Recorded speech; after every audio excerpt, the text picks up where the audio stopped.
Hi everyone, it's Carissa at Sprinkled with Glitter. I am here with a card project today using some We Are Memory Keepers products.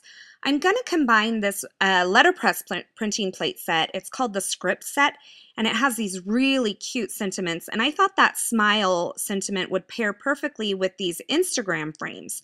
These are from the We Are Memory Keepers Albums Made Easy line, which is like a pocket scrapbooking line. These are also from the Albums Made Easy line. This is the banner set, and I'm just going to use those two little banners there, as well as the icon set, and that also is from the Albums Made Easy line. So they're perfect for pocket scrapbooking, but I'm going to use them on cards as well. Finally, I have the black Shape and Tape from We Are Memory Keepers. Now this is like washi, but it comes in big sheets. So it's fun because you can die cut it and do different things with it that you're not limited to a width or anything like that. So I'm going to reinforce this because I'm going to be die cutting it and they're going to be hanging off the edge of the frame with some Neenah White cardstock. So I'm just going to cut a couple of strips from each of these patterns. I have the polka dot pattern as well as the stripe pattern. And when I get those strips cut, I'm going to reinforce it with this Neenah Solar White cardstock. So I'll just peel back the edge of this washi tape here. And I didn't peel the whole thing back because it's easier to work with if you just start with like a corner or an edge of it and then peel it back once you get the end kind of tacked down to the paper. And you're seeing here, I'm struggling with it a little bit. It is removable, but I think that Shape and Tape is actually more sticky than washi tape.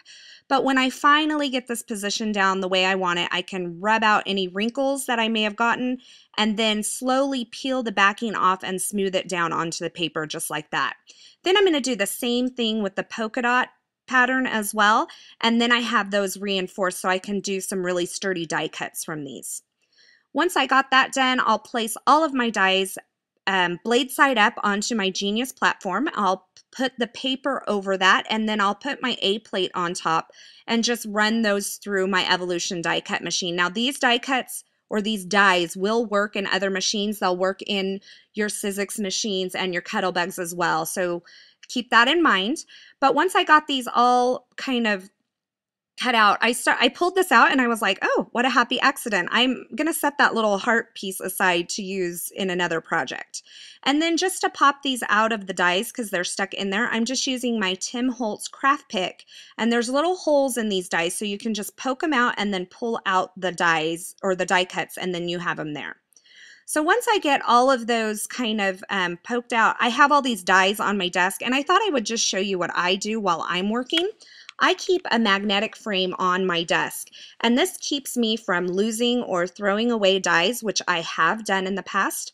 So instead of having to put them up right away, I just put them on this frame. It keeps them secure, keeps them from falling off, and then I can put them up later.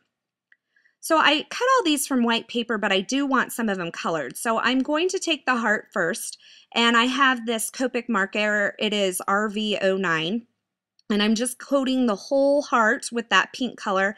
And then I have the very lightest gray. I think this is like N0 or N02 or something like that. And I'm just going around the entire frame with that.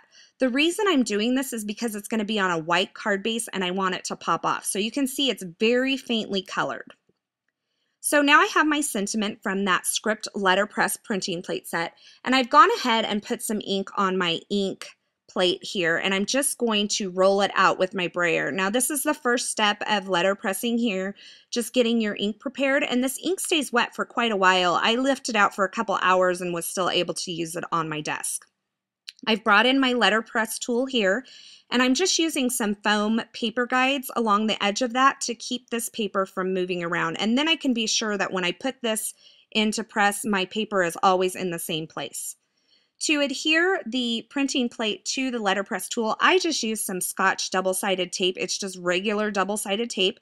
I put it on the back of the letterpress plate, and then when I get it where I want, I can just close the lid of that letterpress tool and it sticks to the top, which is where you need it. So I have my inking guides here, those are those long strips, and I'm just inking up my plate. The strips just keep you from rocking back and forth and getting ink on the edge of the plate because you don't want that. It'll transfer onto your project and you won't be happy with the results. The first time I ink my plate, I go back and forth several times. I kind of consider it like priming, so you want to ink it really good the first time that you do it. And then before you press, you'll remove those inking guides, set those aside, and then close the lid over the paper. Now the paper's already in there. And I'm going to run this through my evolution tool, and that presses that ink and that impression right down into the paper. And you can see I got a beautiful result there. Now I do have a couple little spots where my ink didn't transfer for whatever reason. It's just like stamping, not everything's always going to be perfect, but I can kind of fake it. I just used my little stylus here and got a little bit of that letterpress ink onto my stylus and then just rubbed over those little spots where I missed a little bit of ink. So now I have a perfectly letterpress sentiment, and I'm just going to fold my card here and give it a nice press with my bone folder. I just put a piece of paper under it to keep from smearing that ink onto my work surface just in case, but it seemed pretty dry. And now I'm going to start organizing all these pieces onto the frame how I think that I want them. Now I knew that I wanted my little heart to kind of stick up off of my project, but I wanted it to look like it was stapled on there as well. So I'm just taking my tiny attacher and I'm just putting a staple right in the middle of my heart. It's going to give the illusion that I actually stapled this to the project, but I'm going to use foam tape to adhere it. I'm going to cut the top of this striped piece off because I just want that bottom kind of pointed piece. And then you can see I'm putting my foam adhesive on the back of my heart there. And I'm just kind of arranging these, and this is how I think I'm going to go ahead and put them on here. But I was looking at this and I thought it needs one more little touch of hot pink. So I brought in the So Easy floss from We Are Memory Keepers. This is the pink set. And I used that hot pink, which just happened to match my Copic marker perfectly. And I tied it around the base of that frame. And now that I have that tied on, I'm going to go ahead and attach my little banner pieces. And I just stapled those on because I thought that would be fast and easy, and my tiny attacher was right there. Now my bow looks terrible at this point, but once I got those attached on with the stapler, it helped hold that twine in place, and I went ahead and retied it. And then I went ahead and removed the backing from the foam adhesive and put my heart onto the corner of the frame there. So I have that cute little cluster of embellishments there.